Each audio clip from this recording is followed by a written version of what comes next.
Both of Ness's parents are scientists, as we see this crazy laboratory that his parents work in.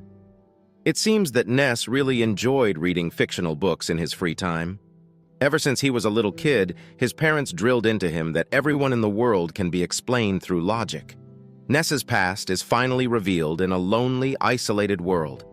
Just what was the thing that Bastard Munchin's magician desired the most?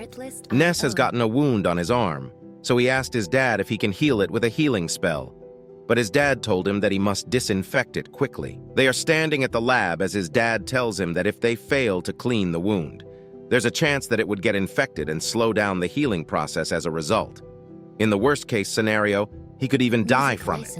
Ness goes to ask his mom if he would die when he becomes affected, but his mom tells him that he won't. If they treat it properly, the chances of him dying are practically 0.01%. So she tells him not to bother them with every little cut and injury, and tells him that he must learn how to deal with situations by himself. His little brother and sister think that's pretty stupid as they mess around with science-y stuff. So the lab is in their home, it seems. Ness asks his big brother and sister if it's possible to summon that monster he sees in the books he's reading to real life. His brother and sister look completely disgusted by it, though, as they say that he's a dumbass. They've told Ness many times that the monster in a fictional story does not exist and that magic isn't real. They don't like the fact that he's talking about magic and plead him to stop reading books like that. There's no magic in this household. Ness goes outside now as he seems to have picked a snowball with a stick.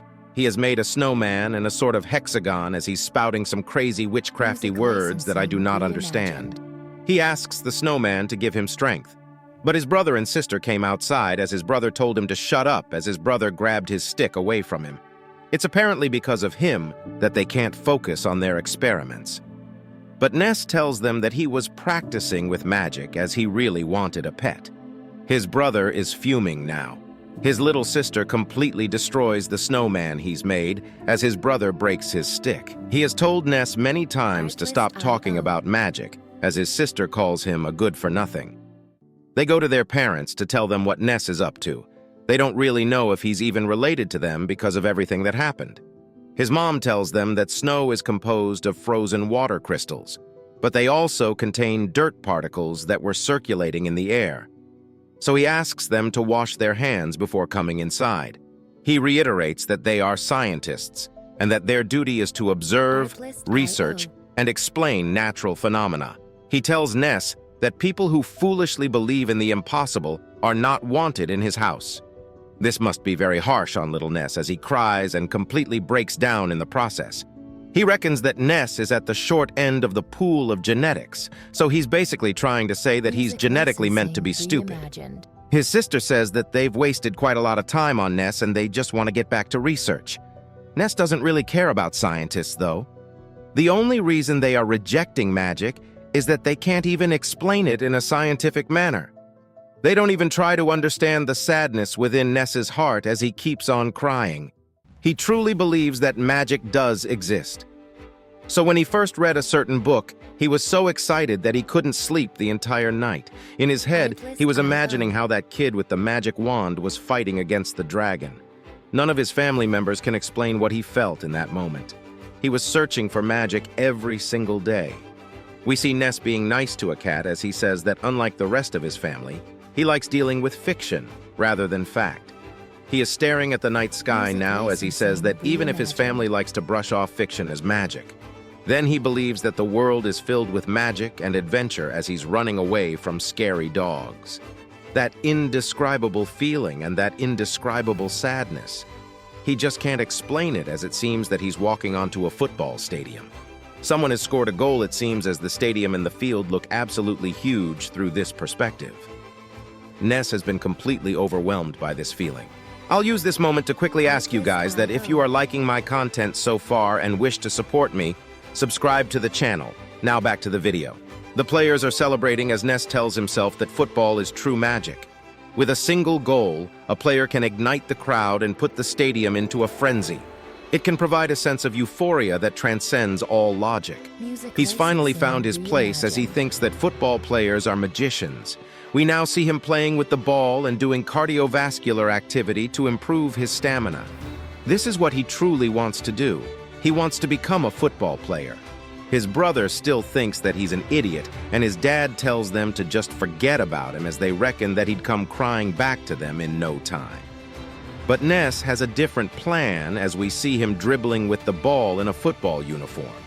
He'll show them that he can turn pro and get called to the German national team.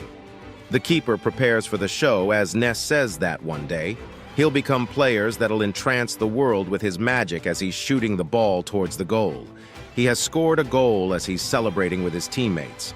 His teammate tells him that it was a nice goal and that he's invincible in this town. They tell him to hurry up and turn pro as a result of it. We see a scout standing at the sidelines as he tells Ness if he's interested in turning pro so that he could do a tryout for their club. It's the Bastard Munchen Academy that is holding those tryouts as well. He's immediately getting into the pinnacle of the Bundesliga. He reckons that the players are huge and look strong. But despite all of that, he's still confident in his abilities. If he shows results in this intra-squad scrimmage, the chances of him receiving a professional contract with Bastard Munchen will skyrocket. His dream of becoming a magician will truly come into fruition as he initiates the kickoff. He dribbles through the middle of two defenders as a teammate of his tries to assert himself, telling that he's open while that's actually not really the case.